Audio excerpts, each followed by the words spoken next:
இதுக்கு முன்னாடி இந்த விஜய்க்கு கிடைச்ச இடத்துக்கும் இன்னைக்கு இந்த விஜய்க்கு கிடைச்சிருக்கிற இடத்துக்கும் மிகப்பெரிய காரணமாக இருக்கிறதுல என்னோட பாட்டி, அம்மா, அக்கா, தங்கச்சிங்க தான். அந்த வீட்டு பெண்கள் தனிப்பட்ட முறையில் சமூகத்தில் உயர்ந்தாதான் பெரிய பேர் ஒட்டுமொத்த சமூகத்துக்கே கிடைக்கும். நம்ம தமிழ்நாட்டை எடுத்துக்கிட்டாலும் ஆண்களை விட பெண்கள் தான் அதிகம். ஓட்டு சதவீதத்தில் கூட அவங்க தான் அதிகம்.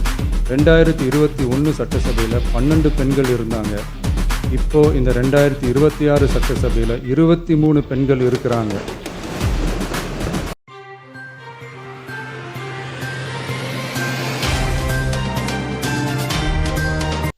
அரசினர் தனி தீர்மானம். மாண்புமிகு முதலமைச்சர் அவர்கள்.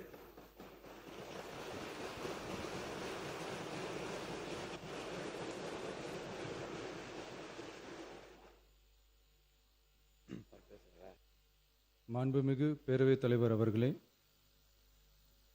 நம்மளோட குடும்பத்தில் இருக்கிற, நம்மளோட வீட்டில் இருக்கிற நம்ம பாட்டியை, நம்ம அம்மாவை, நம்ம அக்காவை, நம்ம தங்கச்சியை பற்றின ஒரு தீர்மானம்.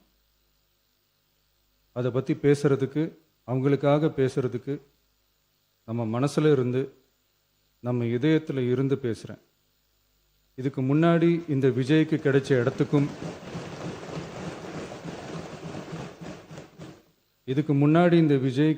இடத்துக்கும் இன்னைக்கு இந்த விஜய்க்கு கிடைச்சிருக்கிற இடத்துக்கும் மிகப்பெரிய காரணமாக இருக்கிறதுல என்னோட பாட்டி, அம்மா, அக்கா, தங்கச்சிங்க தான். மிகப்பெரிய காரணம்ங்கிறத என்னால் மறுக்கவே முடியாது. அந்த நன்றி விசுவாசத்தோட, அப்படி ஒரு உணர்வோடு தான் இப்போது இங்கே நின்று பேசுகிறேன். பெருசாக பணம் இருந்துட்டா ஒரு வீட்டுக்கோ, பெரிய பொருளாதாரம் இருந்துட்டா ஒரு நாட்டுக்கோ பெரிய பேர் வந்துடும்னு சில பேர் நினைக்கலாம்.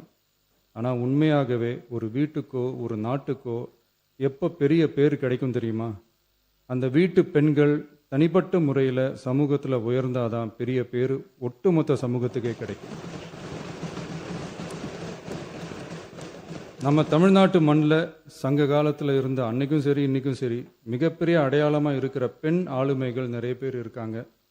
ஔவையார், காக்கை, பாடினியார்னு சங்க காலத்து ஆளுமைகள், கண்ணகி, மணிமேகலை, குண்டலகேசி, இவங்கெல்லாம் இலக்கியத்தில் நிலைச்சி நிற்கிறவங்க.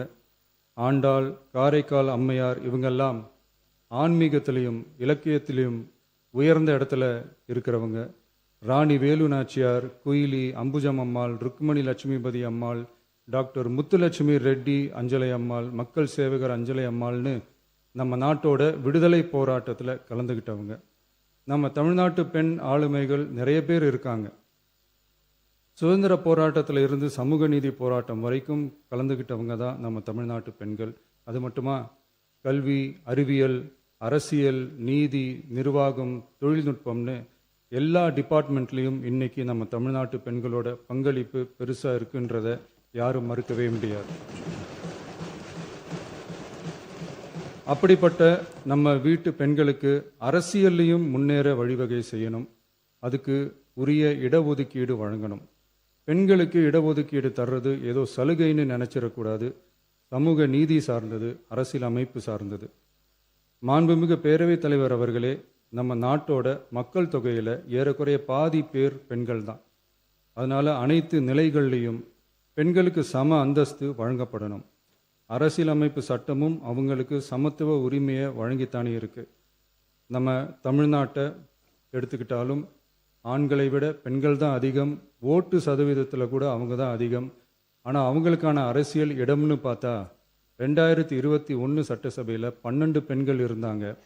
இப்போது இந்த 2026 சட்டசபையில் 23 பெண்கள் இருக்கிறாங்க.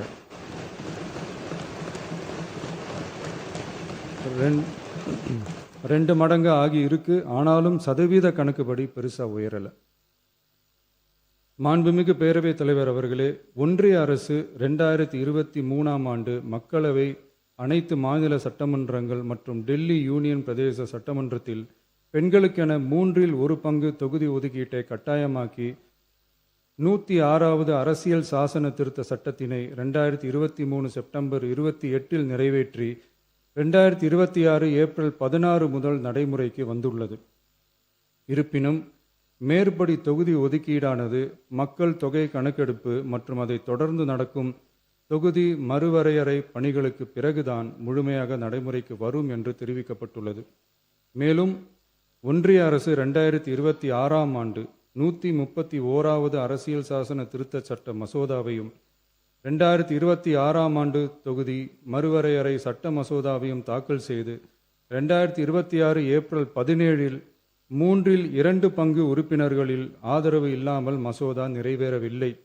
அவ்வாறு மக்கள் தொகை கணக்கெடுப்பு மற்றும் தொகுதி மறுசீரமைப்புடன் பெண்களுக்கான தொகுதி ஒதுக்கீட்டை இணைப்பதால் அதனை நடைமுறைப்படுத்த மேலும் பல ஆண்டுகள் காலதாமதம் ஆகலாம். மாண்புமிகு பேரவைத் தலைவர் அவர்களே, நாடாளுமன்றம் மற்றும் மாநில சட்டமன்றங்களில் மகளிருக்கென 1/3 பங்கு தொகுதி ஒதுக்கீட்டு செய்து சட்டம் நிறைவேற்றப்பட்டிருந்த போதிலும் அதனை நடைமுறைப்படுத்துவதில் ஏற்படும் கால தாமதத்தினால் அச்சட்டம் நிறைவேற்றப்பட்டதன் நோக்கம் நிறைவேறாமல் காலம் தாழ்த்தப்படும் சூழ்நிலை உருவாகியுள்ளது. இது பெண்களின் அரசியல் உரிமையை மறுக்கும் செயலாகும். எனவே மகளிருக்கான தொகுதி ஒதுக்கீட்டை மக்கள் தொகை கணக்கெடுப்பு மற்றும் தொகுதி மறுவரையுடன் இணைத்து அதனை ஒத்திவைக்கக்கூடாது.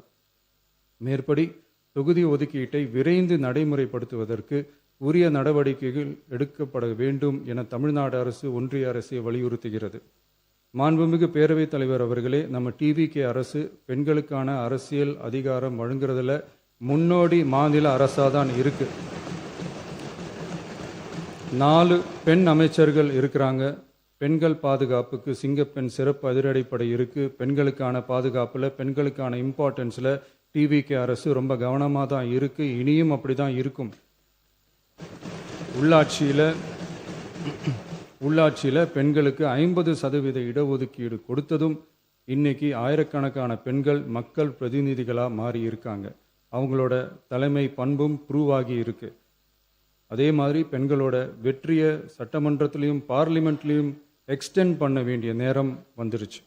மாண்புமிகு பேரவைத் தலைவர் அவர்களே, இன்று இந்த பேரவையின் வாயிலாக பெண்களுக்கான 33% இடஒதுக்கீட்டை இனியும் தாமதிக்காமல் நடைமுறைப்படுத்த வேண்டும் என்று ஒன்றிய அரசை வலியுறுத்துகிறோம். இது பெண்களுக்கான சலுகை இல்லை, இது அவர்களுடைய ஜனநாயக உரிமை. இது ஒருவருக்கான வெற்றி அல்ல, இது இந்திய ஜனநாயகத்தின் வெற்றி.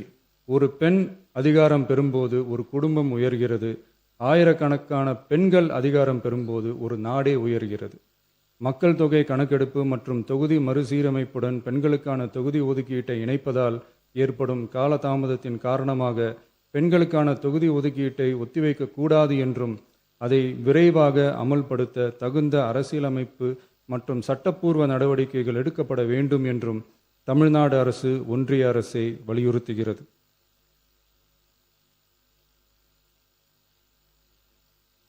மாண்புமிகு பேரவைத் தலைவர் அவர்களே, டீலிமிட்டேஷன் தொடர்பான ஆலோசனை கூட்டம் தமிழ்நாட்டு மக்களவை மற்றும் மாநிலங்களவை உறுப்பினர்களுடன் தமிழ்நாடு அரசால் நமது தலைமையில் 8/8/2026 அன்று கலைவாணர் அரங்கத்தில் நடந்துச்சு. அந்த கூட்டத்தில் தமிழ்நாட்டை சேர்ந்த அனைத்து மக்களவை மற்றும் மாநிலங்களவை உறுப்பினர்களுக்கும் அழைப்பு விடுக்கப்பட்டு இந்திய தேசிய காங்கிரஸ் கட்சியின் 11 உறுப்பினர்களும், விடுதலை சிறுத்தைகள் கட்சியின் 2 உறுப்பினர்களும், இந்திய கம்யூனிஸ்ட் கட்சியின் 2 உறுப்பினர்களும், மார்க்சிஸ்ட் கம்யூனிஸ்ட் கட்சியின் 2 உறுப்பினர்களும், இந்திய யூனியன் முஸ்லீம் லீக் கட்சியின் உறுப்பினரும் மற்றும் மறுமலர்ச்சி திராவிட முன்னேற்றக் கழகத்தின் உறுப்பினரும் என 6 கட்சிகளை சேர்ந்த உறுப்பினர்கள் பங்கேற்றாங்க. இந்த கூட்டத்தில் டீலிமிட்டேஷன் தொடர்பாக விரிவாக ஆலோசிக்கப்பட்டுச்சு. அந்த ஆலோசனையில் டீலிமிட்டேஷன்னால தமிழ்நாடு மற்றும் தென் மாநிலங்களுக்கு ஏற்படக்கூடிய பாதிப்புகள் குறித்தும் அதை சரி செய்யறதுக்கான வழிமுறைகள் குறித்தும் விவாதிக்கப்பட்டு இறுதியில் டீலிமிட்டேஷன் தொடர்பாக சட்டமன்றத்தில் ஒரு தீர்மானம் இயற்றலாம்னு முடிவானுச்சு. மாண்புமிகு பேரவைத் தலைவர் அவர்களே, இந்தியாவில் 1952ஆம் ஆண்டு முதல் பொது தேர்தல் நடத்தப்பட்டது. அது தொடர்ந்து ஒவ்வொரு 10 ஆண்டுகளுக்கு ஒரு முறை நடத்தப்படுற சென்சஸ் டீட்டெயில்ஸ் படி மக்களவை மற்றும் சட்டப்பேரவை தொகுதிகளின் எண்ணிக்கையை மறுசீரமைப்பு செஞ்சு 1976 வரை தேர்தல்கள் நடத்தப்பட்டது.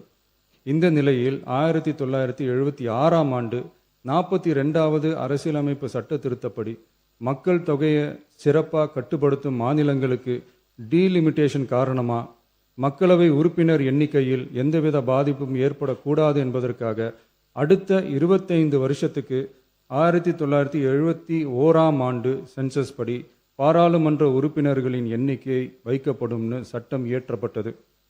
அதை தொடர்ந்து அதே நிலையை முன்னிறுத்தி 84வது மற்றும் 87வது அரசியலமைப்பு சட்ட திருத்தம் 1971 சென்சஸ் படி மக்களவை தொகுதிகள் நிலைநிறுத்தப்பட்டன. இந்த திருத்தங்களோட நோக்கமே மக்கள் தொகை கட்டுப்பாட்டை செயல்படுத்திய மாநிலங்களின் உரிமைகளை பாதுகாக்கிறது தான். மாண்புமிகு பேரவைத் தலைவர் அவர்களே, அந்த 25 வருஷ லிமிட் இந்த 2026 முடியுது. இதை முன்னிட்டு கடந்த 50 வருஷமாக இருந்து வந்த டீலிமிட்டேஷன் தடையை அகற்றி 2011 சென்சஸ் அடிப்படையில் மக்களவை மற்றும் சட்டப்பேரவை தொகுதிகளின் எண்ணிக்கையை நிர்ணயிக்க நாடாளுமன்றத்தில் ஒரு மசோதா ஏப்ரல் 2026 அறிமுகப்படுத்தப்பட்டு அந்த மசோதா தோல்வியில் முடிஞ்சது. இப்போ மீண்டும் ஒன்றிய அரசு மக்களவை உறுப்பினர்களின் எண்ணிக்கையை 50% அதிகரிக்க செய்து டீலிமிட்டேஷன் மசோதாவை அறிமுகப்படுத்த உத்தேசித்து இருப்பதா சில அரசியல் கட்சிகள் தெரிவிப்பதா கூறப்படுது. இந்த வரக்கூடிய மசோதா குறித்து 8/8/2026 பாராளுமன்ற உறுப்பினர்களோட நடந்த கூட்டத்தில் விவாதிச்சப்போ மேலே சொன்ன மாதிரி தற்போது அறிமுகப்படுத்தப்பட உள்ள மசோதா நிறைவேறினால் ஒவ்வொரு மாநிலத்துக்கும் தலா 50% மக்களவை உறுப்பினர்களின் எண்ணிக்கையை முதலில் அதிகரித்தாலும் அதனைத் தொடர்ந்து 2026 சென்சஸுக்கு பிறகு அரசியலமைப்பு பிரிவு ஆர்டிகல் 81(2)A அதன் கீழ் மாநிலத்தின் மக்கள் தொகையின் அடிப்படையில் தொகுதிகள் மறுசீரமைக்கப்படும். இப்படி செஞ்சா தென் மாநிலங்களின் பாராளுமன்ற உறுப்பினர் எண்ணிக்கை வெகுவா குறைய வாய்ப்பு இருக்கு. கடைசியில் மக்கள் தொகை கட்டுப்பாட்டை சிறப்பாக செயல்படுத்தின தமிழ்நாடு உள்ளிட்ட தென் மாநிலங்களுக்கு பெரும் அரசியல் பிரதிநிதித்துவ அநீதி இழைக்கப்படும். சர்வ வல்லமை பெற்றதா டீலிமிட்டேஷன் ஆணையம் இருக்கு. இந்த அதிகாரத்தை தவிர்த்து பாராளுமன்றத்திற்கே இறுதி செய்யும் அதிகாரம் இருக்க வேண்டும் என்ற கருத்தும் முன்வைக்கப்பட்டது. மாண்புமிகு பேரவைத் தலைவர் அவர்களே, தமிழ்நாட்டு உள்ளிட்ட தென் மாநிலங்கள் மக்கள் தொகை கட்டுப்பாட்டு திட்டங்களை சிறப்பாக செயல்படுத்தி பொருளாதார முன்னேற்றம் பெற்று வரும் நிலையில் கடந்த 50 ஆண்டுகளாக நடைமுறையில் உள்ள மக்களவை மற்றும் சட்டப்பேரவை தொகுதிகளின் எண்ணிக்கையை அப்படியே நிலைநிறுத்த வேண்டிய கட்டாய தேவை உள்ளது. எனவே தற்போதுள்ள மக்களவை உறுப்பினர்களின் எண்ணிக்கையான 543 என்ற அளவிலேயே நிரந்தரமாக வைப்பதற்கும் மாநிலங்களுக்கு இடையேயான எண்ணிக்கை பகிர்வை நிரந்தரமாக வைக்கவும், மேலும் தற்போது மக்களவை மற்றும் மாநிலங்களவையோட விகிதம் 2.2:1 என்ற அளவிலேயே நிலைநிறுத்த வேண்டும். அதற்கு தேவையான மற்றும் உரிய சட்ட திருத்தங்கள் பாராளுமன்றத்தில் கொண்டு வர வேண்டும் என்ற கருத்தை ஒருமனதா தீர்மானிக்கப்பட்டுச்சு. மாண்புமிகு பேரவைத் தலைவர் அவர்களே, மகளிர் இடஒதுக்கீடு சட்டத்தினை அமுல்படுத்த மேலும் காலதாமதம் இல்லாமல் தற்போது 543 என்ற நிலையிலேயே 1/3 தொகுதி மகளிர் தொகுதிக்கு வருகின்ற 2029 பாராளுமன்ற தேர்தலில் நடைமுறைப்படுத்த வேண்டும் என்ற முன்மொழியும் தீர்மானிக்கப்பட்டுச்சு. ஆகவே மேற்கூறிய காரணங்களால் தமிழ்நாட்டில் உள்ள அனைத்து சட்டமன்ற கட்சியின் தலைவர்களும் ஒருமித்த கருத்தோடு தமிழ்நாட்டை முன்னிறுத்தி கட்சி வேறுபாடின்றி ஒருமித்த குரலில் பேச வேண்டும் என்ற கருத்தை வலியுறுத்தி நாம முன்மொழிகிற தீர்மானத்தை ஒருமனதாக நிறைவேற்றி தருமாறு கேட்டுக்கொள்கிறோம். தொகுதி மறுவரையறை மற்றும் மகளிர் இடஒதுக்கீடு அரசினர் தனி தீர்மானம். தமிழ்நாடு உள்ளிட்ட அனைத்து மாநிலங்கள் மற்றும் யூனியன் பிரதேசங்களில் மக்களவை சட்டப்பேரவை உறுப்பினர்களின் எண்ணிக்கையானது கடந்த 50 ஆண்டுகளாக 1971ஆம் ஆண்டினுடைய மக்கள் தொகை கணக்கெடுப்பு புள்ளி விவரங்களின்படி நிர்ணயிக்கப்பட்டு தேர்தல்கள் நடத்தப்பட்டு வருகிறது. ஏப்ரல் 2026 பாராளுமன்றத்தில் கடந்த 50 ஆண்டு கால தொகுதி மறுவரையறை தடையை நீக்கவும் 2011ஆம் ஆண்டு மக்கள் தொகை கணக்கெடுப்பு அடிப்படையில் தொகுதி மறுவரையறை செய்திடவும் மக்களவை உறுப்பினர்களின் எண்ணிக்கையை 550 850 அதிகரிக்கவும் கொண்டுவரப்பட்ட அரசியலமைப்பு சட்ட திருத்த மசோதா தோல்வியடைந்தது. இந்நிலையில் மீளவும் மேற்குறிப்பிட்ட அரசியலமைப்பு சட்ட திருத்த மசோதா கொண்டுவரப்பட உள்ளது என தெரிந்ததின் அடிப்படையில் 1971க்கு பிறகு உள்ள எந்த மக்கள் தொகை கணக்கெடுப்பை அடிப்படையாக கொண்டு தொகுதி மறுவரையறை செய்தாலும் மக்கள் தொகையை சிறப்பாக கட்டுப்படுத்திய தமிழ்நாடு உள்ளிட்ட தென் மாநிலங்களின் நாடாளுமன்ற பிரதிநிதித்துவம் நிரந்தரமாக பாதிக்கப்படும் என்பது நிதர்சனமான உண்மை. ஒன்றிய அரசு அளித்த உறுதியின்படி மக்கள் தொகை கட்டுப்பாட்டு திட்டங்களை சிறப்பாக செயல்படுத்தி நல்ல பொருளாதார வளர்ச்சி கண்டு நல்ல சுகாதாரம் மக்கள் நல திட்டங்களை மேற்கொண்டு வரும் எந்த ஒரு மாநிலமும் தொகுதி மறுவரையால் பாதிக்கப்படாமல் பார்த்து கொள்வது ஒன்றிய அரசின் தலையாய கடமையாகும். எனவே தற்போதுள்ள மக்களவை உறுப்பினர்களின் எண்ணிக்கையான 543 என்ற அளவிலேயே நிரந்தரமாக வைப்பதற்கும் மாநிலங்களுக்கு இடையேயான எண்ணிக்கை பகிர்வை நிரந்தரமாக வைக்கவும், மேலும் தற்போது மக்களவை மற்றும் மாநிலங்கள் அவையினுடைய விகிதம் 2.2:1 என்ற அளவிலேயே நிலைநிறுத்த வேண்டும் என்றும், அதே வேளையில் பெண்களுக்கான 33% இடஒதுக்கீட்டை காலதாமதமின்றி தற்போது 543 தொகுதிகளின் அடிப்படையிலேயே 2029ஆம் ஆண்டு மக்களவை தேர்தலில் நடைமுறைப்படுத்த வேண்டும் என்றும் ஒன்றிய அரசை வலியுறுத்தி தமிழ்நாடு சட்டமன்ற பேரவை கீழ்கண்ட தீர்மானங்களை ஒருமனதாக நிறைவேற்றுகிறது. 1. நாடாளுமன்ற மக்களவையின் மொத்த உறுப்பினர்களின் எண்ணிக்கையை 543 என்ற நிலையிலேயே நிரந்தரமாக்க வேண்டும். 2. தற்போதுள்ள மக்களவை உறுப்பினர்களின் இடங்களின் எண்ணிக்கையை மாநிலங்களுக்கிடையே, அதாவது விகிதாச்சார பிரதிநிதித்துவம் தற்போதுள்ள அளவிலேயே நிரந்தரமாக்க வேண்டும். 3. வரவிருக்கும் மக்களவை பொது தேர்தலிலும் அதன் பிறகு சட்டமன்ற பொது தேர்தல்களிலும் 1/3 தொகுதி ஒதுக்கீட்டு பலனை பெண்கள் பெறுவதை உறுதி செய்ய வேண்டும் என ஒன்றிய அரசை தமிழ்நாடு சட்டமன்ற பேரவை ஒருமனதாக வலியுறுத்துகிறது. மாண்புமிகு பேரவைத் தலைவர் அவர்களே, இந்த தீர்மானம் ஒரு அரசியல் கட்சியின் தீர்மானம் அல்ல, தமிழ்நாட்டின் உரிமையை நிரந்தரமாக பாதுகாக்கும் தீர்மானம். எனவே அனைத்து கட்சிகளை சேர்ந்த மாண்புமிகு பேரவை உறுப்பினர்கள் இந்த தீர்மானத்தை ஒருமனதாக நிறைவேற்றி தர வேண்டும் என்று கேட்டுக்கொள்கிறோம். நன்றி. மாண்புமிகு உறுப்பினர் ஆர். செல்லசாமி அவர்கள் இது குறித்து கருத்துக்கள் தெரிவிக்க விரும்பலாம்.